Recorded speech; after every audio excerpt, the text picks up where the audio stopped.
Hello बच्चों। हमने जो इसके पहले का वीडियो बनाया उसमें हमने दिखाया था angular momentum of a single moving particle. Today we will be talking about the angular momentum of system of particles. Actually system of particle होता क्या है?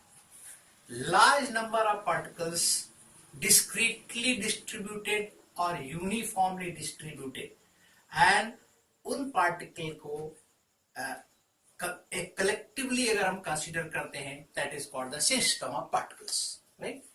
सो angular momentum of system of particles, this we have to discuss today. Suppose large number of particles are there, one here, another here, another here, another here, right?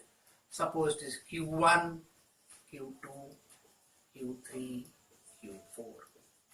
These are the particles, and all these particles collectively being considered. So we will say it is system of particles.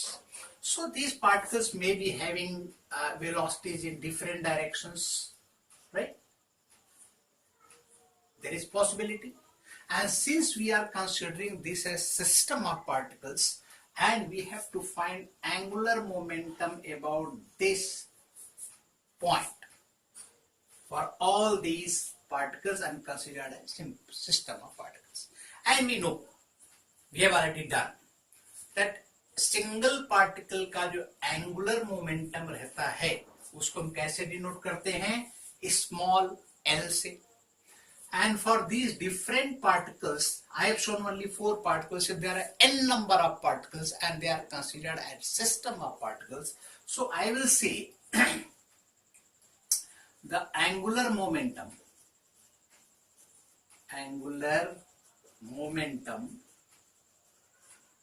of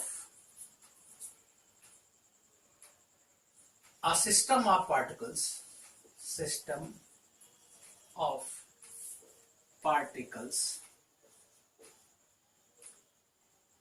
with n number of particles is denoted by capital L. ठीक है? And of course it is a vector, so it is capital L. So we can write this capital L, that is the angular momentum of this system of particles about this point, right? Suppose we are considering this, so we will extend this. This is the position vector for this, and perpendicular dropped over here is this much, right? So this is the position vector of this Q1, and that is R1, that is P1, right? So R1 cross P1, that is equal to L1. So what is L1? That is R1 cross P1. We can say like this, the angular momentum of this particle. Similarly, angular momentum of this particle will come L2, and likewise for all these particles. So we can say L is equal to L1 plus L2 plus L3 plus Ln. There are n number of particles in the system of particles. So angular momentum of individual particles, vector sum of all these will be taken, and that will be the angular momentum of the system of these particles. This can be written as sigma I is equal to 1 to n Li. Right? Now, that is the angular momentum of system of particles. N particles are there in that case. And sum of all these, and we have denoted by the shorter form in the terms of sigma. Now, what I will do, I will differentiate this angular momentum of the system with respect to time t.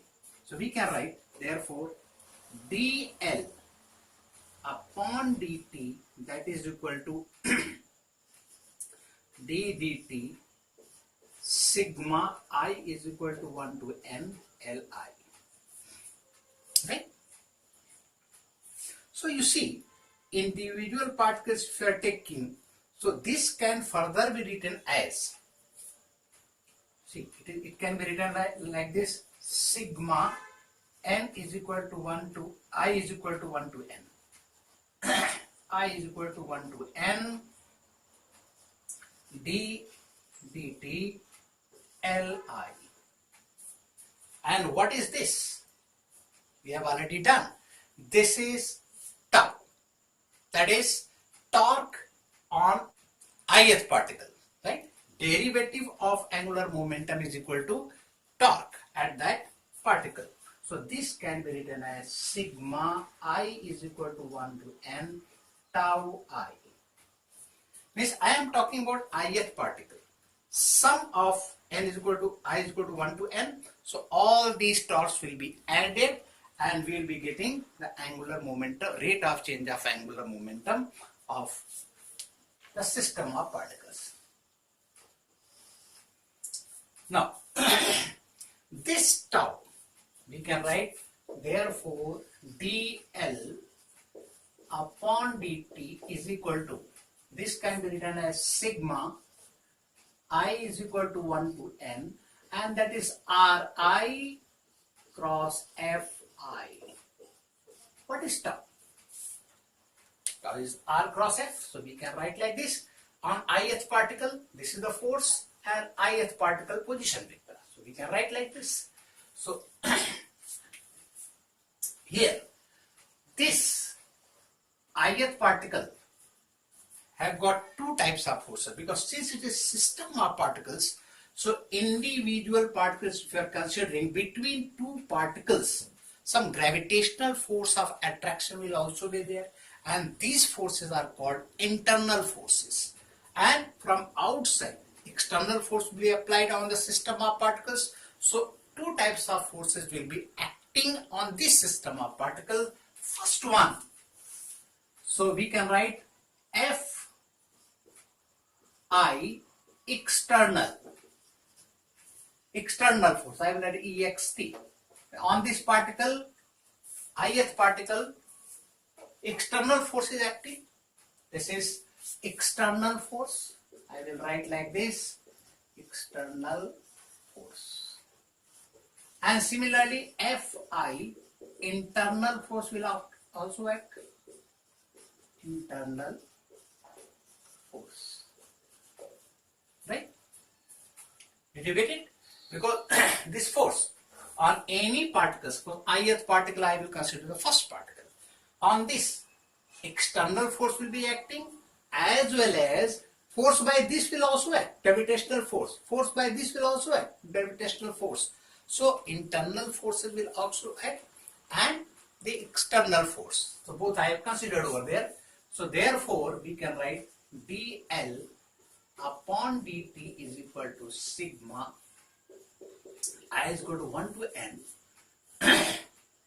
Ri cross Fi external plus Fi internal. Both the forces will be acting on Fi means external plus internal forces on this particular particle. So this can further be written as sigma I is equal to 1 to n Ri cross Fi external, right, plus sigma I is equal to 1 to n Ri cross Fi internal. Therefore we can write sigma I is equal to 1 to n Ri cross Fi, that is external, right? Since sigma I is equal to 1 to n Ri cross Fi internal, that is equal to 0 always. And I will explain why is it 0. I will explain mathematically. I will show you, and concept will also be explained to you. Don't worry, right? Is equal to sigma I is equal to 1 to n tau I external, right? So we can say sum of all this on this particle, because I is 1 to n, so sum of tau due to that is torque due to external forces on all these particles will be considered. So therefore we can write dl upon dt is equal to tau external. Summing up all we can say, because we have considered tau on first particle, right? That torque on first particle due to external forces plus tau on second particle due to external forces. Sum of all we will take, that is torque due to external forces on the system of particles will be rate of change of angular momentum of the system of particles, right? It means what? When external force is applied, and due to external forces only, whatever torque is generated, that will give rate of change of angular momentum. But case we will consider if